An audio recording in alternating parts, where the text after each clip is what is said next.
75 million from 3 donors. And on the other side, yung mga donors ho na yun, yung ilan po, ay nag-admit din na nagbigay siya ng, I think, 25 million or something. Yun na sila, tagto 25 million sila. Admitted do. Di po ba? Tapos wala sa SOSE.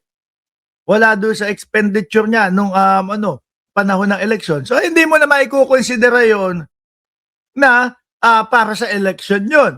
Para saan na yon? Ano ang nun? Ano ang purpose nun? Regalo, gift. At sabi ng batas, kapag ka 50 million pataas, pasok sa plunder. No? At sinabi din ng batas, mga kababayan, ayon po kay Assistant Ombudsman Miko Clabano, hindi lang ang paggamit o galing sa pondo ng bayan. No? Meron din mga pribado na kadalasan hindi nagagamit. Kaya ang alam lang ng taong bayan ay paggamit ng pera ng bayan. Di ba? Tuloy. Mga DDS eh. Something to that effect. Tama, 25. 25 billion po. Opo, oo. So, ang definition ho kasi ng plunder ay yung amassing or accumulating or acquiring ill-gotten wealth through a combination or series of criminal acts. At yung criminal acts po na yun ay yung nabanggit ko po ay pwedeng receiving a gift from any person. Ayun. So, yun po yung talaga doon. Kung public officer ka, hindi ka talaga pwedeng tumanggap. Wala talaga ka, Dante. Hindi talaga daw pwedeng tumanggap eh. No? Plunder daw. Yari talaga. Ng ganong kahalaga unless it is for the campaign. Pero hindi niya dineclare sa SOSE niya. So, hindi niya ginamit doon. So, balik tayo sa general rule na hindi ka talaga pwedeng tumanggap ng ganong kahalaga. Kita nyo, napakadali lang naman po talagang intindihin, mga kababayan. Pero bakit sabi yung iba, bakit ganun? Hindi maintindihan ng mga DDS. Nagtanong pa kayo, bakit hindi maintindihan ng mga DDS? Kaya alam nyo naman, yung utak ng mga yan. It wasn't me. Shout out sa iyo. Pinapanghilang nila ang EDSA at nagkalat din ng EBAC. Sabi, bakit nandun ba yung yung naigit-igit daw o yung natae-tae daw doon sa sa loob ng sauna? Nasa na pala yun? Bigla lang pumasok sa isip ko, nasa na pala yun? Pagkatapos nung nabalita na natae-tae sa sauna, parang hindi ko na nakikita masyado na nagpo-post. Tuloy. Laki na halaga.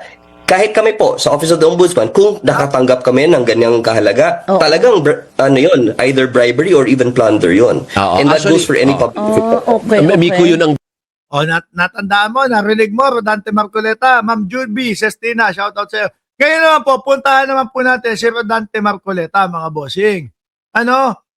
Siyempre, magpapaliwanag si Kadante dito, mga kababayan. Etong rally na ito ay para sa kanya ito eh. Nakakala ko. Yan. No? Siyempre, ang sasabihin po ni Rodante Marcoleta, ako po ay lumalaban sa korupsyon, ako po ay ganito. Pero kinakasuhan po ako nila ng plunder. Malamang ganyan na sasabihin ni Rodante Marcoleta. Alam naman po natin na ang style po nila ay magtago doon sa lahat po ng kumakalaban sa gobyerno. Kinakasuhan nila.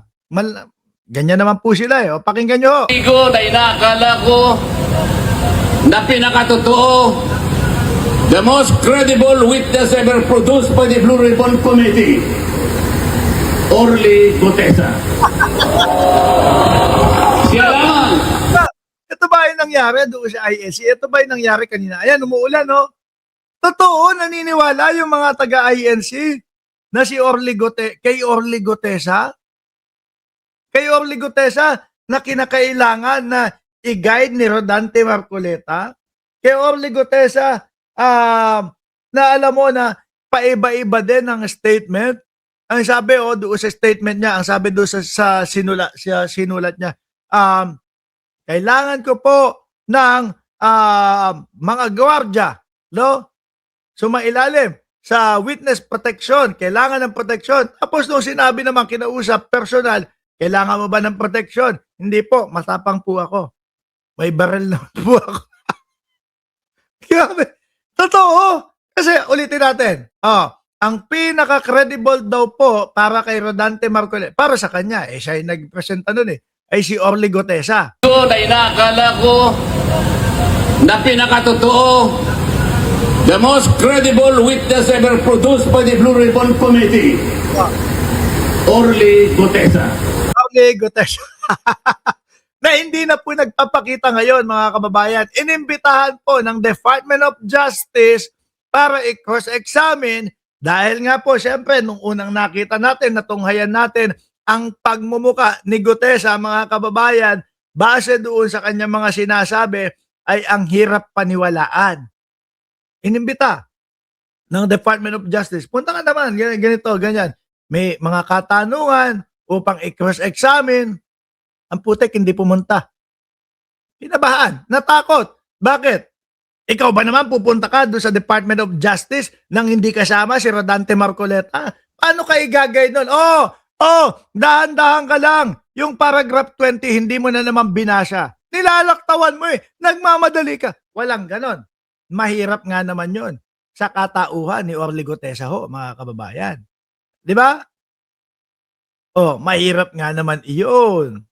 Tuloy. Siya lamang po ang tumukoy at kumonekta sa pagitan ni Saldico at ang dating speaker, Martin Romualdez. Sir, alam naman natin, konektado talaga yung dalawa. Di ba? Aminado naman si Martin Romualdez dyan na talagang sila. Pero hindi ibig sabihin at wala kayong naipakitang ebidensya na kung ano yung ginagawa ni Saldico ay siya rin ginagawa ni Martin Romualdez. Wala pa rin kayong maiproduce na ebidensya para doon. Sabi ni Maria Olivia Vergara, musta rally ng INC? Ayun po, 20 milyon ang pumunta doon sa rally ng Iglesia ni Cristo. Exage lang po yun. Tinulungan na po natin sila para, kasi lagi naman po nilang sinasabi, madami. Ginawa na po natin 2 milyon, mga kababayan, para hindi na po sila mahirapan. Di ba? At sinabi na din po natin, hindi nakakasuhan si Rodante. Dahil po, yung rally nila, yun naman po ang pakay. Wag kasuhan si Rodante. Di ba? Wala na pong iba. Wala nang iba. Sandali, paano yung 18 Marites? Wala na din yun. Kung sa bagay, no, bugok din naman yung mga yon. Ngayon, ang tanong ho, mga kababayan, no?